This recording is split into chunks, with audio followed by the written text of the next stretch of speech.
Hi friends, ఈరోజు నేను బెండకాయ ఫ్రై తయారు చేస్తున్నా. అరకిలో బెండకాయలను వాటర్లో వేసి శుభ్రంగా కడిగి పెట్టానండి. ఇందుకు కావాల్సిన ఉల్లిపాయలు, నూనె, తాలింపు గింజలు, కొబ్బరి, కారం, ఉప్పు మిక్సీలో వేసేసి తర్వాత చిన్నులపాయలు కూడా మిక్సీలో వేయాలండి.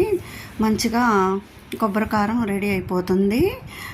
తర్వాత బాండిల్లో ఆయిల్ వేసానండి 3 గంటల దాకా.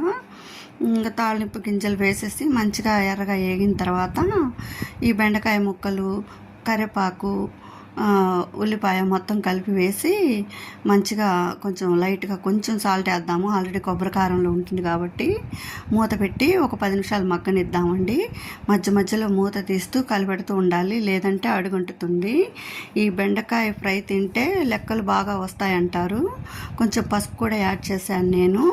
మళ్ళీ మూత పెట్టి ఒక 5 మినిట్స్ అట్లా మూత తీసి వేయించుకుంటూ ఉండాలి. చిన్నపిల్లలకి ఇది పెడితే మంచిగా తెలివితేటలు బాగా వస్తాయి, లెక్కలు బాగా చేస్తారనమాట. ఈ ఫ్రైని బాగా వేయించాను కదా, మంచిగా జిగురంతా పోయేంత వరకు వేయించిన తర్వాత కొబ్బరి కారం కూడా యాడ్ చేయాలి. ఈ కొబ్బరి కారం అంతా వేసిన తర్వాత మంచిగా కలిపేసి ఒక 2 మినిట్స్ కొబ్బరి కారం ముక్కలకు పట్టేలా ఉంచితే టేస్టీగా ఉండే బెండకాయ ఫ్రై రెడీ అండి. పప్పులోకి, అన్నంలోకి, పప్పుచారులోకి చాలా బాగుంటుంది.